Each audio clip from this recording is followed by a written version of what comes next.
আচ্ছা দেখেন, এটা হচ্ছে ওয়েবসাইটটা। এই ওয়েবসাইটটা কিন্তু ফেক, হ্যাঁ, আপনাদের যেটা বলি আমি আপনাকে দেখাচ্ছি। আর নাম্বার ওয়ান ফেক বোঝার কারণ হচ্ছে বাংলাদেশি যে ওয়েবসাইটগুলো না, বাংলাদেশি ওয়েবসাইটগুলো লাস্টে .top থাকে না, .com .bd থাকবে যদি গভর্নমেন্ট রিলেটেড ওয়েবসাইট থাকে। আর যেহেতু বিআরটিএ গভর্নমেন্ট বিডি gov.bd থাকবে।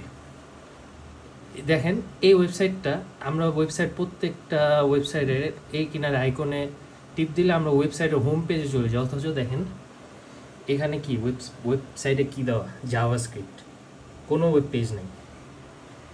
তারপর হচ্ছে এই যে হোম দিলে কিছু আসবে না, জাভাস্ক্রিপ্ট, পাশে সব জাভাস্ক্রিপ্ট। এখানে আপনার নাম্বারটা দিয়ে দেখে ঢাকা মেট্রো আপনার নাম্বার দিলে কি আপনাদের সার্ভারের সাথে কমিউনিকেট করবে, যদি মামলা থেকে আপনার চলে আসবে।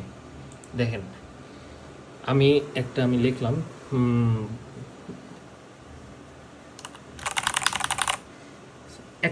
আমি, এটা কিন্তু গাড়ির নাম্বার না, এটা আমি এভাবে লিখলাম। তো লঙ্ঘন নোটিশ সমূহ দেখেন রেজিস্ট্রেশন নম্বর, বকেয়া জরিমানা, দেখেন কিভাবে বানাইছে। রেজিস্ট্রেশন নম্বর, এই যে আমি যে র্যান্ডম নামটা দিলাম, এটা কোনো গাড়ির বৈধ নাম্বার না। বিবরণ, গতিসীমা অতিক্রম করা, সময়সীমা 6/6/26, সাইটেশন নম্বর এত। মূল জরিমানা দিয়েছে আমাকে 3000, ছাড়কৃত জরিমানা 1500। দেখেছেন, এখানে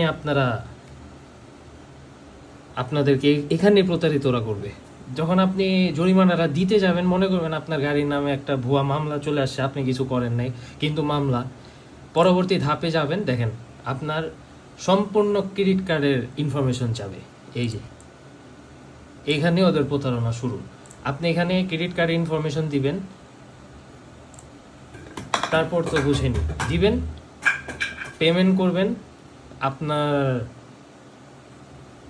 মানে আর কি বলবো, এখানে আমারও বলার কিছু নাই, যা বুঝার আপনি বুঝে নেন। আশা করি সবাই সতর্ক থাকবেন।